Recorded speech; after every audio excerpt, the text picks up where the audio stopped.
సీసాలో దయ్యం. అనసూయకు కొత్తగా పెళ్ళయింది. భర్త జోగన్న మంచివాడే కానీ చిన్నతనంలోనే తల్లిదండ్రులు పోగా పెంచి పెద్ద చేసిన నాయనమ్మ అంటే భక్తితో పాటు ఎక్కడ లేని భయం. ఈ నాయనమ్మ రంగమ్మ పరమ గయ్యాలి. అనసూయ చేత వెట్టి చాకిరీ చేయించేది. అయినా తృప్తి పడక తిట్టడం, అప్పుడప్పుడు కొట్టడం కూడా చేస్తుండేది. రంగమ్మ పెట్టే బాధలు భరించలేక అనసూయ ఒకరోజు రాత్రిపూట ఆత్మహత్య చేసుకుందామని ఊరి చివర మర్రి చెట్టు వద్దకు వెళ్ళింది. ఆ సమయంలో మాంత్రికుడొకడు అక్కడ దయ్యాల కోసం తచ్చాడుతున్నాడు. అతడు అనసూయను చూసి ఆమె కథ అడిగి తెలుసుకున్నాడు. అనసూయ మాంత్రికుణ్ణి, నాకిక బ్రతకాలని లేదు, సులభంగా ప్రాణం పోయే మార్గం ఏదైనా ఉంటే చెప్పండి అని వేడుకున్నది. మాంత్రికుడు నవ్వి ఆమెకొక సీసా ఇచ్చి, సీసా మూత తెరిస్తే ఒక దయ్యం బయటకు వస్తుంది. ఎంత కష్టమైన పని అయినా చేసి తిరిగి సీసాలోకి వెళ్ళిపోతుంది. నువ్వు మూత పెట్టేసెయ్యి. అలా 100 సార్లు నీకు దయ్యం సాయపడుతుంది. ఆ తరువాత దయ్యానికి విడుదల ప్రసాదించు. ఒక్క విషయం మాత్రం గుర్తుంచుకో, నువ్వు ఇతరులకు కష్టం కలిగించే పని మాత్రం చెయ్యకూడదు అని చెప్పాడు. అనసూయ మాంత్రికుడికి కృతజ్ఞతలు చెప్పుకొని ఆ సీసా తీసుకుని ఇల్లు చేరింది. మరునాడు ఉదయం నిద్ర లేస్తూనే రంగమ్మ పెద్దగా కేకలు పెడుతూ, ఉసే పాపిష్టిదానా, రేపే పండగ, ఇంతవరకు ఇంటి బూజులు దులపలేదు, ఇంటికి సున్నాలు వేయలేదు, ఇల్లు అలకలేదు, ఇంటి ముందు ముగ్గులు పెట్టలేదు, ఈ సంవత్సరం మనకేదో అరిష్టం పట్టుకుంటుంది, తొందరగా లేచి ఎంతో కొంత పని చెయ్యి అని పురమాయించి తను మళ్ళీ నిద్రపోసాగింది. అనసూయకు పట్టరాని దుఃఖం వచ్చింది. పండగకు అమ్మా నాన్న వస్తారని వాళ్ళ కోసం రకరకాల పిండి వంటలు చేయాలని అనుకున్నది. కానీ రంగమ్మ చెప్పిన పనులు ఎప్పటికీ తెమిలేటట్లు లేవు. అంతలోనే అనసూయకు సీసాలో దయ్యం గుర్తుకు వచ్చింది.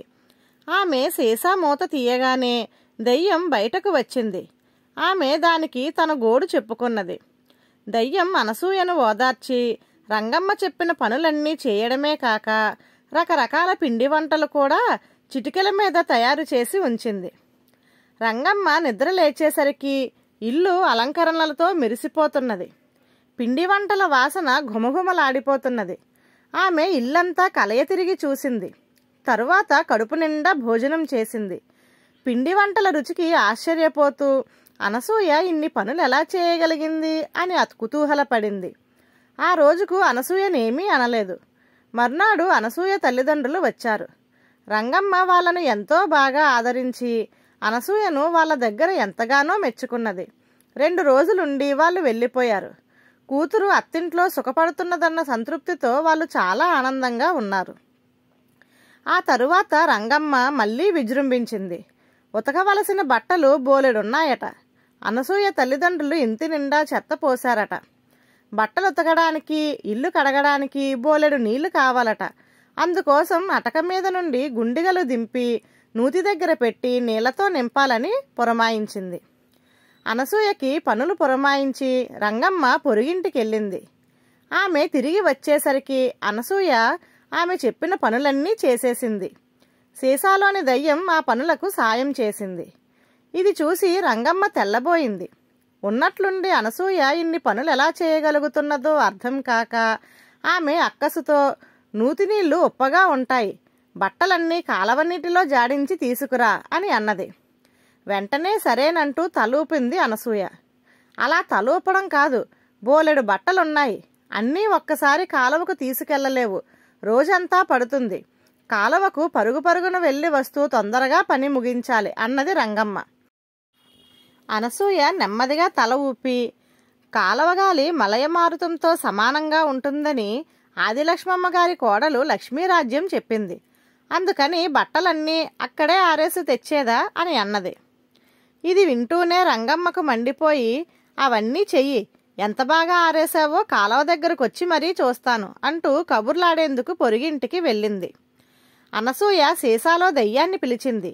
దయ్యం ఆమెతో, నువ్వు కాలవగట్టున కూర్చో, మొత్తం పనులన్నీ నేను చేస్తాను అని అన్నది. సరేనని అనసూయ సంతోషంగా కాలవ దగ్గరకు వెళ్ళింది. దయ్యం అక్కడ పెద్ద పెద్ద కర్రలు పాతి తాళ్ళు కట్టి ఇంట్లోని బట్టలన్నీ కాలవ నీళ్లలో శుభ్రంగా జాడించి ఆరవేసింది. మొత్తం పనులన్నీ చిటికెల మీద అయిపోయాయి.